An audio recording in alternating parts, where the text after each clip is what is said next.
ជំរាបសួរបានពុកម៉ែបងប្អូនទាំងអស់គ្នាថ្ងៃនេះខ្ញុំមានវីដេអូថ្មីមកបង្ហាញពុកម៉ែបងប្អូនទាំងអស់គ្នាទៀតហើយពាក់ព័ន្ធជាមួយនឹងទ្វាររមូលប្រើម៉ូទ័របញ្ជាតេឡេទ្វាររមូលនេះផងដែរគឺយើងភ្ជាប់ជាមួយស្លឹកទ្វារ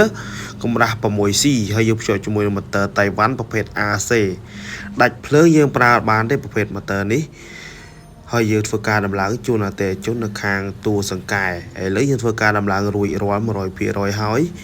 ហើយខាងសិប្បកម្ម Filmo មានជ័យខ្ញុំក៏មានសេវាកម្មដូចជាលក់ដុំនិងរាយដំឡើងទ្វាររមូលប្រើទាញដៃធម្មតានិងប្រើម៉ូទ័របញ្ជាតេឡេគ្រប់ប្រភេទនិងមានលក់ដុំនិងរាយដំឡើងម៉ូទ័រទ្វាររបងនិងទ្វាររបងគ្រប់ប្រភេទមានសម្រាប់កៅស៊ូរវៃនិងទ្វារដៃរនាបនិងមានសេវាកម្មជួសជុលទ្វាររមូល 24 ម៉ោងសម្រាប់នៅក្នុងទីក្រុងភ្នំពេញនឹងមានសេវាកម្មលក់ដំឡើង 25 ខេត្តក្រុងផងដែរនឹងមានលក់គ្រឿងបន្លាស់ទ្វាររមូលគ្រប់ប្រភេទបើសិនជាពុកម៉ែបងប្អូនមានតម្រូវការពាក់ព័ន្ធជាមួយទ្វាររមូលឬមួយក៏ម៉ូទ័ររបងទ្វាររូតសម្រាប់រវៃឬមួយក៏ជួសជុលទ្វាររមូលអាចទំនាក់ទំនងមកខាងសេវាកម្មទ្វាររមូលយើងខ្ញុំបានមានសេវាកម្មបម្រើជូនអតិថិជន 25 ខេត្តក្រុងនិង 24 ម៉ោងផងដែរ